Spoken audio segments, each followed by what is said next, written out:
শাহবাগে শহীদ মিনার যখন আমি দিতেছিলাম আপনার ওই যে ইন্টারভিউটা যখন দিছিলাম, তখন আমাকে সবাই বলতেছে যে তুই যে শেখ হাসিনাকে এভাবে বললি, তোর জন্য আয়নাঘর গুমঘর ফিক্সড। কারণ আমার কাছে মনে হয়েছে যে আয়নাঘর গুমঘর আমার কপালে যদি লেখা থাকে শেখ হাসিনা না থাকলেও হবে। আর আয়নাঘর একটা ভুতুরে ঘর থেকে কম কিছু না। ওইখানে বিভিন্ন ভাবে মানে যারা শেখ হাসিনার বিরুদ্ধে কথা বলতো তাদেরকে টর্চার করা হইতো, মানে বেঁচে রাখা হইতো, ওদেরকে বেঁচে রাখা মৃত্যু যন্ত্রণা দেওয়া হয়েছে ওইখানে। আয়নাঘর বলেন গুমঘর বলেন।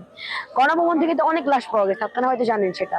গণভবনের বাগান থেকে, ফুলের টপের নিচের থেকে অনেক লাশ, ইউনিফর্ম পরা লাশ পাওয়া গেছে ওইখানে। ওর বিরুদ্ধে যারা এই কথা বলছে তাদেরকেও গুম করে ফেলছে, মানে যারা একটু বেশি কথা বলছে তাদেরকেও তিলে তিলে মারতে চাইছে। 8 বছর পর একটা উকিল ছাড়া পাইছে, আপনি জানেন সে কথা। আয়নাগর থেকে কত মানুষ এখানে ছিল। এই যে এখন অনেকে বলতেছে, অনেক জনগণই বলতেছে, অনেকে বলতেছে যে এখন দেশের অবস্থাটা দেখো, সেখানে থাকতে কি ছিল এখন কি হয়েছে।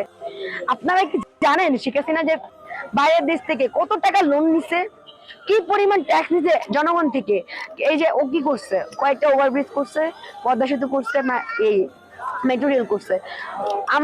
আমার ভাই বোন মেরে ফেলতেছে, তার জন্য চোখে পানি পড়ে না, কিন্তু মেট্রো রেল ভাঙা নিয়ে ওর চোখে পানি পড়ে।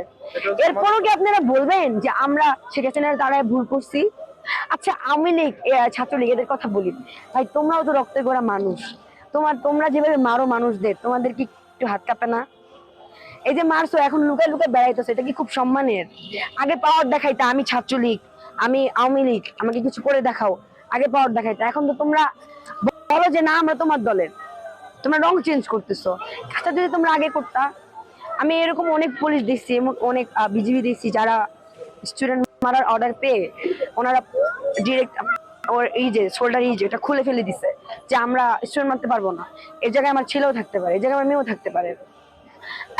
আপনারা কি জানেন কালকে টিএসসিতে আপনার যখন কর্মসূচি ছিল, তখন ওই শাহবাগে তখন স্টুডেন্ট খুব কম ছিল। কালকে পুলিশ যেহেতু মোতায়েন করা হয়েছে, পুলিশই ছিল। 12টা অ্যাম্বুলেন্স ওরা আটকায় রাখছে ওইখানে, মানে সিগন্যাল দিয়ে রাখছে, পিছিয়ে একটা অ্যাম্বুলেন্সে রুগী মারা গেছে। 12টা অ্যাম্বুলেন্স। এটা যখন আমরা শুনছি যে আমাদেরই ভুল ছিল, আমরা কেন সবাই কর্মসূচিতে ছিলাম, দু একজন ওখানে থাকতে পারতাম। যেহেতু আমি ভলেন্টিয়ার এই হিসেবে আমারও ওখানে থাকা উচিত ছিল।